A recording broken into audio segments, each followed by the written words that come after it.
In this episode of Highlight Sundays, things that work and things that don't.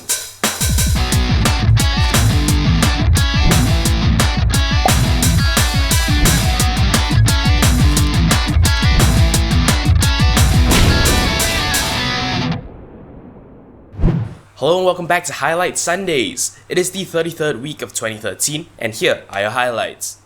Now we're gonna start off talking about the things that don't work, starting from the top at DNS. This article comes from Ars Technica and is entitled "That .gov outage this morning, blame an error in domain name security." So here's the deal. A DNS server translates a typed URL, for example www.google.com, into its IP address, which is how the traffic actually finds where it's supposed to go on a network. Which means that despite the fact that a DNS server doesn't actually host data or run any of the things that you're familiar with, it is the one key point of access for you to actually be able to get to the websites you want to get to. If a DNS server goes down, you will actually lose access to, well, quite a large number of sites. That is apparently what happened sometime earlier this week. Apparently, websites that have a .gov domain name actually became inaccessible for a period of time. Due to some file corruption on a DNS server, it no longer appears to be a DNS server, and thus is actually unable to provide the redirects that is so crucial to its operation. This means that despite the fact that a huge number of government websites remained up and running, people weren't able to actually connect to this because there is no longer that information to get users there. A DNS server reset had to be carried out for this problem to be fixed. And well, apparently this is now an issue of the past, but this goes to show the vulnerability of the structure of the internet, because of course, if someone attacks a DNS server, you could easily take down the entire internet. Let us now enter the territory of Android to actually look at more things that don't work. This article comes from GSMArena and is entitled "New Nexus 7 Suffers from Multi-Touch Display Issues." Seeing as that multi-touch is a feature on so many phones for so many years now, it's kinda embarrassing for a new device to kinda have problems with that. Of course, this could be a software or a hardware problem, and of course if it was the latter, it would be extremely disheartening because it won't be easy to fix. However, the article itself actually has a video showcasing this problem, and by the looks of it, it seems to be a software problem. Why do I say so? Well, basically the Nexus 7 actually detects extra touch points when your two actual touch points cross on either a vertical or a horizontal axis. The implementation of most touchscreen systems actually look at both the X and Y of a touch point, and normally the only time they do get confused is when one of the Y or X values are the same.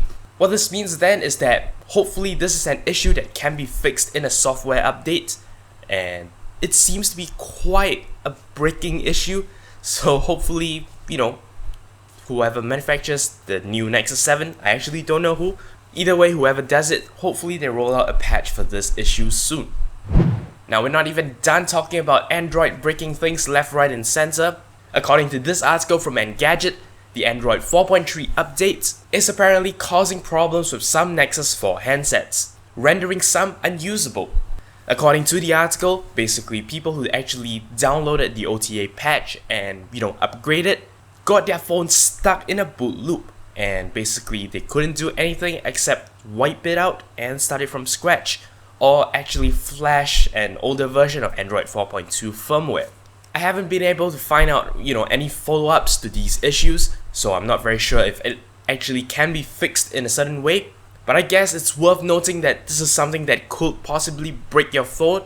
So, well, for the very limited feature set that Android 4.3 brings out, maybe you don't want to update. This of course especially for people who are on the Samsung Galaxy Nexus and they're actually on, the build of Android for a certain region that updates slower than the actual Android systems.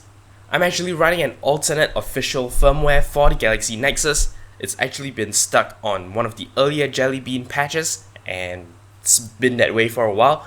And seeing as that 4.3 doesn't bring a lot to the table, maybe it's not really worth the update. Do however bear in mind that this isn't a 100% thing. According to the article, there are people who managed to do this without actually breaking their phones. Personally, I've only ever had the 4.3 update on a 2012 Nexus 7 unit and everything's working fine, but it doesn't really bring about many new features, which is why this is one of the less interesting patches. Hopefully there are some ways in which, this Nexus 4 problem can be fixed, but we'll just have to keep an eye out to see if this information comes along. We've been talking about things breaking all day. Let us now take a look at something that is actually working properly and is in fact quite a spectacular thing. This article comes from Engadget and is entitled "Moving For Rent Sign Uses Camera Motorized Mount to Track Pedestrians." So basically what we have is an empty storefront that is for rent that perhaps hasn't been rented out for a while. Basically what the landlord has done is he set up a little camera system, a little motorized track, placed the for rent sign on the track, and basically what he's doing up there with the camera is that, well, he's going to use it to actually track the positions of pedestrians walking by. Knowing this information, he can then actually move the sign on the track, of course in an automated manner, to actually follow the pedestrians walking by. A very fun, interesting, and should I say practical implementation of computer vision. So if you head down to the video description and actually click on the link for this article, you will see a video link. And well, you can see the reactions of people, just walking past and realizing a sign is following them. The video occasionally also cuts to the setup with the computer that's actually running this. And well, you can have a behind the scenes look at how things actually work. So yeah, do check it out. I mean, the novelty factor is there, if nothing else. But alright, that's all there is for this episode of Highlight Sundays. I literally have nothing to vlog about, but I can tell you that, well, school term is going along fine. The videos you'll be seeing for the coming weeks are all backlog videos, things that I've shot a long time ago that I'm just cutting and uploading. The reason why I'm maintaining a backlog is, well, if at any point of time I get too busy to actually shoot, there are still backup things that I can use to show you. Of course, they still have to follow their schedule, so when it's time for them to go up, they will go up. And I'll be making new ones if I have the time to actually fill up backlog. So for those of you who are extremely confused about what point of time it is, why my hair is long in a video and short in another, well, there you have it, that's why. The only videos that aren't backlogged are Highlight Sundays. I shoot this right before uploading it, probably at most 2 days before. So yeah, if you need a point of reference for, what point of time it is, your best bet is to look at Highlight Sundays, because as a new show, it's not something that I can backlog. But all this is extra information. That's all there is for this episode. Once again, if you have any comments, queries, or suggestions, feel free to leave a comment in the comment section below. Don't forget to check out the official Twitter account for this channel at twitter.com/0612tv. As always, I appreciate every like, favorite, and subscription you give me.